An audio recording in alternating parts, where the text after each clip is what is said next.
Maray na aga mga tugang, maray na hapon mga tugang uyapo mga baratang unyan na Biyernes.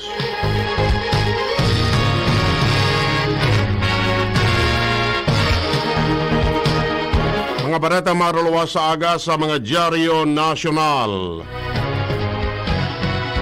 Enot sa PBN DCGB sa mga baratang unyan para sa aga. Ang proklamasyon sa mga nanggaranang senador asin party lists sa ganibong eleksyon pigdalauman na mangyayari sa Domingo. Sinabi ni COMELEC Commissioner George Garcia na ang canvassing pigdalauman na matatapos na. Sayang ipinalawanag na kung siring kani ang mangyari, dakula ang posibilidad na makaproklamar na sana sa mga nanggana senador asin party list sa Domingo. Enot kani sinabi ni COMELEC spokesman John Ray Laudianco na ang dosing nangingenot na kandidato para senador iyo ang enot na ipaproklamar na susundan man kan mga party list. Sa 20 pesos ang retail price kan bagas na kaibahan sa mga ipinangako ni presumptive President Ferdinand Bongbong Marcos Jr. o durante kan kampanya. Sigon kay Socio-Economic Planning Secretary Carl Kendrick Chua, Director General ka National Economic and Development Authority o NEDA, kung targeted and efficient ang suporta kan gobyerno sa mga paraoma, posible ang gusto na mangyari ni Marcos. Ang pagpapababa kan retail price kan bagas sa level na ipinangako ni BBM, pwedeng maotob sa irarom kan liberalized trade regime, sa irarom kan rice tarification law. Alagad, aminado si Chua na posibleng mag-igwa ni na problema kung ang suporta para sa mga lokal na paraoma maghahali sa estilo nin subsidiya na dai nakagapos sa output. Naglalauman ang NEDA chief na dai ibabagon kan masunod na administrasyon ang rice tarification law na sinabi niyang best model na igwanasyon para matabangan ang mga paraoma asin mga konsumidor. Magayon ang estado kan ekonomiya kan nasyon. Ini ang iwawalat kan administrasyon ni Presidente Rodrigo Duterte sa malaog na bagong liderato kan nasyon. Sinabi ni Acting Presidential Spokesman Martin Andenar na ang napag-uswag kan gross domestic product sa 8.3% sa primerong tulong bulan, nangangahulugan na efektibo ang ginagibo kan presenting administrasyon. Sa sinabi naman tang halangkaw ang GDP, dahil naman magidali ang masunod na administrasyon na palangkamon pa ini. Idinugang pamanyana para sa GDP as in foreign debt investment, nag-uuswag naman ang manufacturing sector ni nasa 4 na beses sa nakaaging 7 bulan. Magayon na estado kan ekonomiya. Inian iwawalat kan Administrasyong Duterte sa papalaog na liderato kan nasyon. Sigun kay Acting Presidential Spokesperson na sin Presidential Communications Operations Office Secretary Martin Andenar na ang pag-angat kan Gross Domestic Product o GDP sa 8.3% sa primerong parte kan first quarter, nangangahulugan na epektibo ang pigigibo kan presenteng administrasyon. Mantang halangkaw na ang GDP, dahil na maghihidali ang masunod na administrasyon na paitauson ini. Apera pa sa GDP as in foreign direct investments, nagarambong man ang manufacturing sector nin sobra 4 na beses sa nakalihis na 7 bulan. Siniguro man ni Andenar na ipagpapadagos kan economic cluster team ang mga lakdang kaini para mamantinir na halangkaw ang GDP ka nasyon mas kiliit na panahon na sanaan natatada sa Duterte administration. Barata hali dyan sa luwas, nasa linya si Ans Galero. Ans, kamen. Madagos na naghandang ngunyan ang gobyerno provincial kanan pais pamamayo pa ni Gobernador Francis Pichara para sa transition kan na nasambitan ng gobyerno provincial. Ini matapos na ngunyan na pagkaaldaw naggaigwa na ng pagtiripon ang provincial governance transition team kan na gobyerno provincial kung saan pinanginotan ini kan na provincial administrator na si Engineer Vida Prolemante kay bahan si Provincial Director Arnel Renato Madrideo. Pinaglalauman na sa paagi kan pagtiripon na ini maginhanda na ang gabos ng mga department heads sa mga posibleng mangyaring pagbabago sa pag-abot kan o pagtukaw ni Governor-elect Alcalde Nobel Rosal kan syudad kan Legazpi. Si Gobernador Francis Pichara aminado man na maugmas siyang maski na dahil siya nakalaog o kaya naboto giraray kan mga Bicolano o kaya mga Albayano bilang gobernador sa maabot na termino. Nagpapasalamat na ginari siya sa tabang kan mga department heads sa gobyerno provincial kan Albay. Dagdag na bareta, Ange Galero, DCG.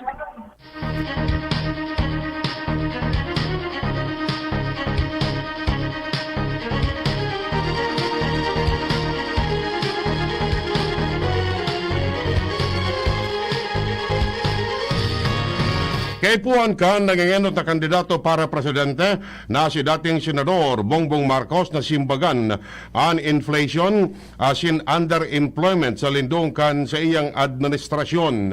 Sinabi ni Albay 2nd District Congressman Joey Salceda na ang inflation ka nasyon, yung food inflation, kon kaya si Marcos dapat magkaigwaning pahayag para sa agriculture sector. Sa iyong sinabi na ang Pilipinas kanakaaging taon nag-import nin 15 milyones metriko toneladas nin pagkakan. Idinuga pa ni Salceda na dapat maghanap pa nin empleyo sa pagsasabi na kaipuan nin suporta ang micro, small and medium enterprises. Sinabi niya na ang pagpipilian ni Marcos iyo ang budget cut, halangkaw na buwis o mas halangkaw na tax collection efficiency. Sang 2% nang nag-match ang mga manual edited copies kan election returns as in electronically transmitted results gikan sa COMELEC transparency server. Iniyan kinumpirmar kan Paul Watchdog, Parish Pastoral Council for Responsible Voting o PPCRV. Sigun kay PPCRV spokesperson Attorney Van de la Cruz, ang 100% match kaparaw kan manually encoded.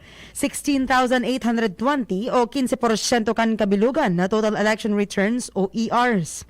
Kadaklan sa mga ERs hali sa Metro Manila as nagkapirang parte kan Luzon, Arucan, Pangasinan, Laguna, Bulacan, Cavite, Ilocos Norte, Sorsogon asin Rizal, nagkapira hali sa Misamis Oriental asin wara pa ang hali sa Visayas. Piglalauman na madudugangan ang ERs na manumanong i-audit kan PPCRV sa taho kan padagos na pag-abot kan mga ini.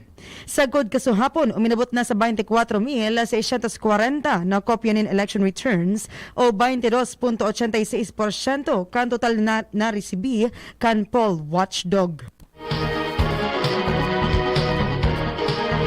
Naglobo na ang debt to gross domestic product ratio kan Pilipinas sa 63.5% kan Marso, hali sa 60.4% kan Disyembre 2021.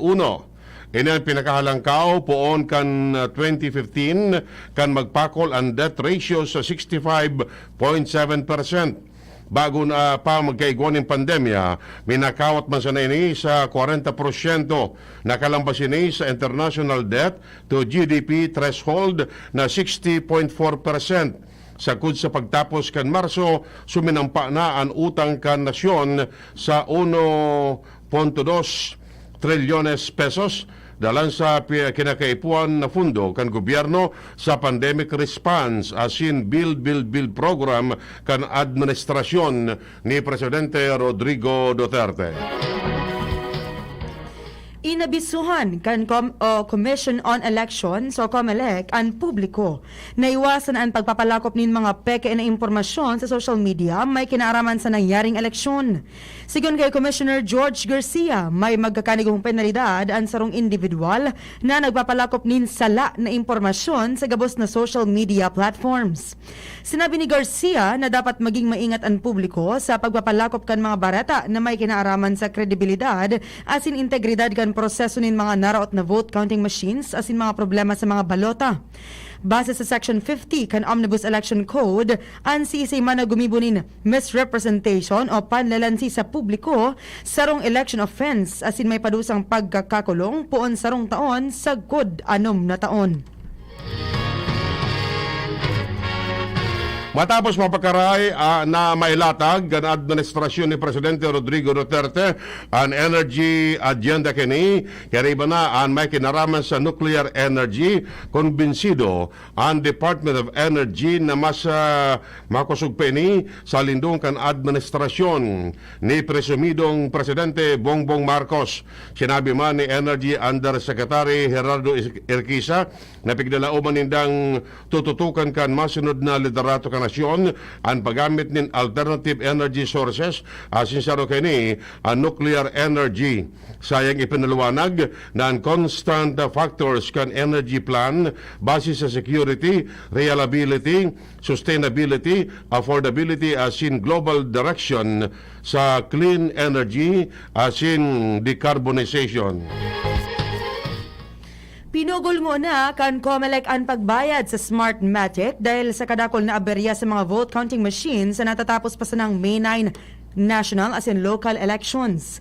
Sa press conference sa Philippine International Convention Center, sinabi ni COMELEC Acting Spokesman Attorney John Rex Lodianco na pigi-imbestigaran ang mga alegasyon as nga po na pabayaan mo na kan publiko matapos ang proseso.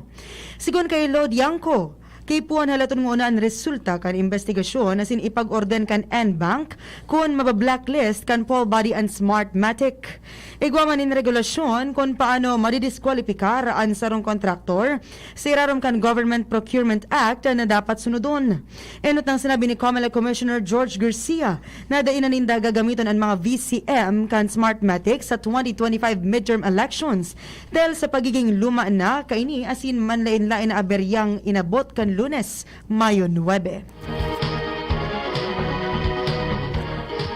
Inumaw ni Armed Forces of the Philippines Chief of Staff General Andres Centino ang gabos na tauan kan Forces Armadas kan Pilipinas na nagserbing tagabantay sa nakaaging aldawnin eleksyon. Sa sinabi na ginibo kan mga militar ang sendang trabaho na maging excellent, tanganing dai maging ulang ang mga violenting armadong grupo sa sarong maray na kondukta nin eleksyon. Dinugang pa man yan na nasa 70,000 na mga militar ang ipinawagas sa entero nasyon para maasikaso ang 2022 election. Sinabi ni Centino na maray na naasikaso kan mga tropas kan gobyerno ang sitwasyon sa mga pagkukonsiderar na areas of concern. Piglino kan COMELEC na day pasinda na kapag-desisyon sa hirit na kadagdagan na honoraria sa mga paratokdo na nagsirbing electoral board sa eleksyon kan Lunes. Sigun kay COMELEC Acting Spokesman Attorney John Rex Lodianco, wala pang resolusyon ang komisyon sa hirit na dagdag sweldo. Ipiniliwanag ni Lodianco na in kaso makapagpaluwas nin desisyon ang poll body para sa dagdag na honoraria bako ini ang primera bes nindang gigibuhon dahil nangyari naman ini kan 2019 elections. Pwedeng ikonsiderar kan COMELEC NBank ang pagtataunin additional honoraria base sa mga nainot o base sa mga nainot na resolusyon sa nakalis na mga eleksyon. Alagad sa irarom kan regulasyon kan Department of Budget and Management, daipig totogotan ang pagbayad nin overtime pay sa mga nagsisirbing electoral board. Nagdalaw ang Philippine Navy na ang masunod na administrasyon mapadagos sa Armed Forces of the Philippines Modernization Program. Sinabi ni Offshore Combat Force Commander Commodore Jose Anthony Orbe na sinda nagdalaom na ang masunod na administrasyon padagos na mataon in prioridad sa mga programa dalante ini suportado kan lay. Sayang ipinaliwanag na yaon diyan ang nalangkaw na posisyon lalo na ang Commander-in-Chief asin nasasabutan ninda ang kadakol na concern. Idinugang pa man niya na dapat ipadagos manggiraray ang Armed Forces of the Philippines Modernization Program kan masunod na administrasyon. Siyam na party list groups nakakuanin pwesto sa Kamara base sa partial as in official tally kan Commission on Elections o COMELEC na nagsisirbing National Board of Canvassers. Kaiban sa mga party list group na nakalog sa Kamara, ang mga nakakuanin dai mababa sa 2% kan mga botong kaipuan para sa proklamasyon iuan Act CIS.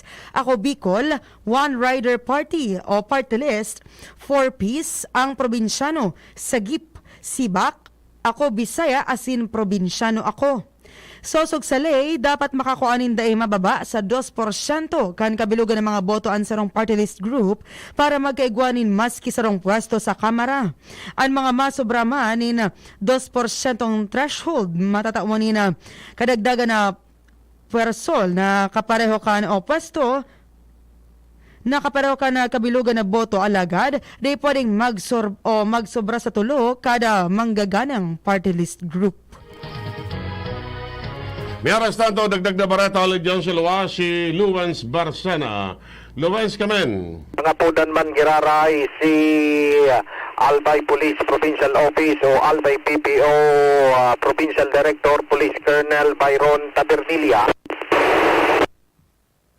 Mga estudyante na maski nga ni iba-iba ang opinyon asin libre na pag-express ka na mga ekspresyon may kinaraman sa naging resulta kan eleksyon na dapat daw paglingawan na ang edukasyon iyo ang solusyon. Kay Tabernilla sa pakikipagulay sa kan TCG News iyo man giraray ini an mantinidong paninindugan kan kapulisan asin ang tugon ninda sa mga estudyante na muya na maghibonin mga hiro protesta mag-express na kan sa indang karapatan basta dai maghibo nin ikakaribok kan bilog na tingon man sa opisyal dapat nang magkasararo asin dapat nang gumibo na mga nagkakanigong lakdang na mga asin na mga taga-suporta na mamantinir mangiraray ang pase orden sa palibot. Dagdag na bareta, ako po, si LBB.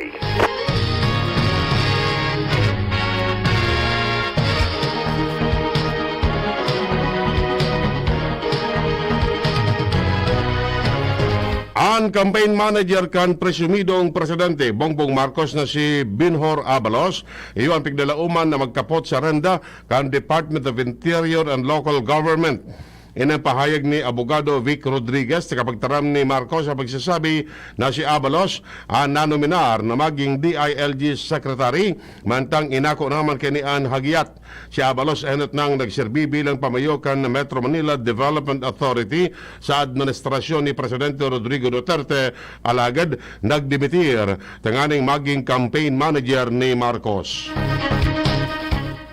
Nadagdagan pa ang bilang kan mga nagbayular sa ipinapautob na COMELEC gun ban nagkapirang aldaw matapos ang eleksyon.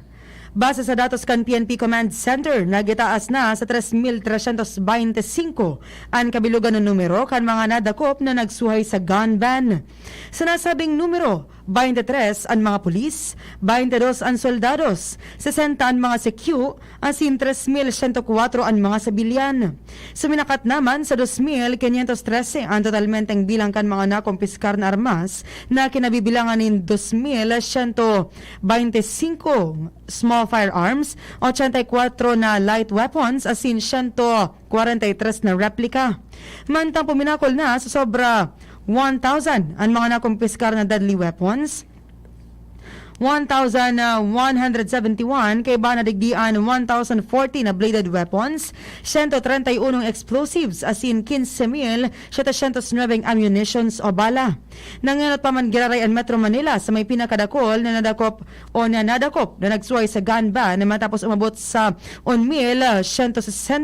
Sinundan kan Region 4A 346, Region 7 335, Region 3 301 asin Region 6, 193. Mas handa ngunyan ang Forces Armadas ng Pilipinas na kontrahon ang napag-atake asin madugong aktibidades na pwedeng gibuon kan New People's Army sa mga harayong lugar. Inang pahayag ni Armed Forces of the Philippines spokesman Colonel Ramon Sagala na kung maglansar ng madugong violensya ang mga rebeldeng komunista sa luwas kan Metro Manila, handa ang mga militar. Idinugan pa man niya na sinda perming nasa combat mode asin ini magpapadagos kontra sa CPP-NPA maski sa mga harayong lugar. Sa hintanawan nindoon na maabot ang panahon na dadaugon ninda ang mga rebeldeng komunista. Piglinaw kan Philippine National Police o PNP na wala ining inisyong direktiba sa mga pulis para magkondukta nin profiling o paniniktik sa pagkuanin impormasyon sa mga nagpapartisipar sa mga protest rallies. Sigon kay PNP PIO Chief Brigadier General Roderick Augustus Alba na ang pinakatrabaho sa nakan mga pulis sa mga rally, iyo ang pagsiguro sa magiging matrangkilo ang aktibidad as hindi inimarig o magresulta sa violensiya o anuman na untoward incident. Parte kan regular duty kan PNP sa indang deployment sa anuman na pagtiripon ang paggibunin sarong situationnaire report na kinabibilangan kan estimate kung piraan mga nagpartisipar as in overall assessment kana o sa aktibidad para magamit na reference sa mga masunod na event. Sinabi ni Alba na pigre-respeto ninda ang libreng pagpahayag din mga onin na sa buot kan mga realista o rallyista nasosog sa pagiging demokratikong nasyon kan Pilipinas. Katakod kay ni, sigiraray na siniguro ni Alba na ipapautob kan PNP ang maximum tolerance sa gabos na mga rally alagad ikinakaog maninda kung inigigibuhon na matrangkilong paagi.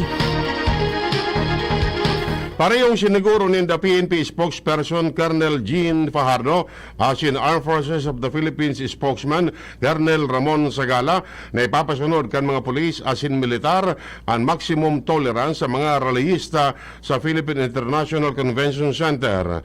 Ang pagsiguro ginibo ni Fajardo as in Sagala kasunod kan ginibong press conference kan National Task Force to End Local Communist Armed Conflict. Ini matapos sabihin ni NTF-ELCAC spokesperson Lorraine Badoy na naniniwala siyang bako sana ordinaryong protesta ang nangyari. Sayang sinabi na ang CPP-NPA ang nasa likod kini as in party ini kan sa indang terroristic playbook. Para mientras na ibinalyo sa Provincial Personnel Holding and Admit Unit ang duwang pulis na nagpaknit kan balota kan May 9 elections. Sinabi ni Philippine National Police o PNP spokesperson Police Colonel Jean Fajardo na namidbida na kan ahensya ang mga individual. Dagdag pa ni Fajardo na susog sa direktiba kan Commission on Elections o COMELEC ang aksyon kan duwang pulis na nagserbi bilang Special Electoral Board of Inspectors kan Mayo 9. Maabot sa 1 milyon doses ng bakuna kontra sa COVID-19 ang nagpasuna. Sinabi ni National Task Force Against COVID-19 Special Advisor Dr. Ted Herbosa na nakatambak sa iba-ibang reyon ang mga pasunang mga bakuna. Gibukan AstraZeneca ang mga nagpasong bakuna. Sa sinabi na donasyon kan COVAX facility ang mga nagpasong bakuna. Sa ibang laro sinabi ni Herbosa na nangako man ang COVAX facility na sasalidahan ang mga nasayang na bakuna. Siniguro kan Department of Energy o DOE na padagos ining makikipag-koordinar sa mga electric providers sa nasyon sagkod dai pa natatapos ang canvassing kan Commission on Elections o COMELEC. Sigun kay Energy Undersecretary Gerardo Erquiza Jr. sa indang gagampanan ang mga obligasyon sa eleksyon sagkod na maiproklamar kan COMELEC ang mga nanggana sa natatapos pa sa ng eleksyon kan Mayo 9. Padagos man ang pigibong monitoring kan DOE sa pagsiguro sa supply kan kuryente para masiguro kan gobyerno na dai makikwestiyon ang kabilugan kan proseso kan eleksyon as in integridad kan resulta kaini. Mientras tanto, sinabi ka National Task Force Against COVID-19 ang Pilipinas nagkakigwanan preparasyon na magdonar ng mabot sa 3 milyones na COVID-19 vaccine sa ibang nasyon. Sinabi ni NTF Special Advisor Ted Herbosa na siya pinaisi na ang Sputnik V vaccine iyo ang idodonar sa mga nasyon na miyembro kan Association of Southeast Asian Nation o ASEAN. Sayang ipinaliwanag na ang puntiryang tawan ng donasyon ng mga bakuna iyo ang Cambodia, Laos, Myanmar, dalanta kulang ng marahay ang bakuna sa nasabing mga nasyon. Idinugang pa ni Herbosa na posibleng igwama ng nasyon sa Africa. Mas kitapos na ang eleksyon, mantinido ang mga tauhan kan Philippine National Police as in Armed Forces of the Philippines sa kanya-kanyang deployment sa 14 na barangay sa Lanao del Sur. Iniyan mga lugar kung saan nagdeklarar ang COMELEC nin failure of election dahil sa mga nairehistrong violensiya, pagpatakot as in pananakot kan May 9 election. Sigon kay PNP spokesman Colonel Jean Fajardo na daingon na nindapig pull out ang mga pulis na pig-deploy niya bilang mga Special Board of Election Inspectors para masiguro na namamantinir na matrangkilo ang eleksyon. Sa Mayo 15, piglalao man na magkondukta ng Special Elections and COMELEC sa 14 na barangay sa mga Banuan, Kantuburan, Binidayan, Asin, Butig.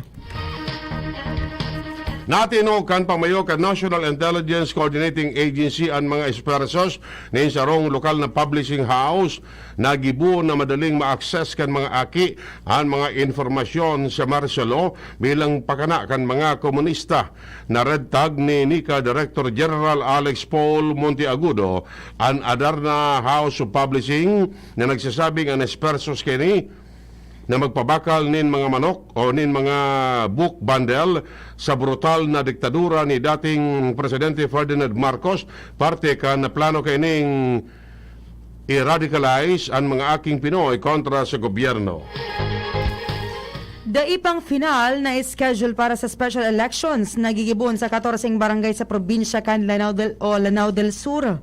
Sigon kay Commission on Elections o COMELEC Commissioner George Garcia, ini dahil dapat ninda nga siguraduhon na wala ng violensiya asin patakot ng terorismo na mangyayari sa nasabing probinsya. Napag-arama na pigrekomendar ni COMELEC Deputy Director Executive for Operations sa Tio Pisto Elas Jr.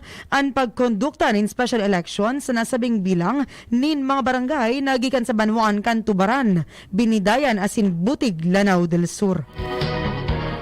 Yan mga tugang ang detalles ka mga bareta ngunyan para sa agadigdi sa Radio DCGB. Sa pag-ara kan mga pagiriba, Nems Flora sa Lado Technical. Kami po ang nagatod kan bareta. Ako po si Francia May Boras. Ako ma po si Edwin Peralta nagsasabing salamat kan sa inong pagantabay. Ang baretang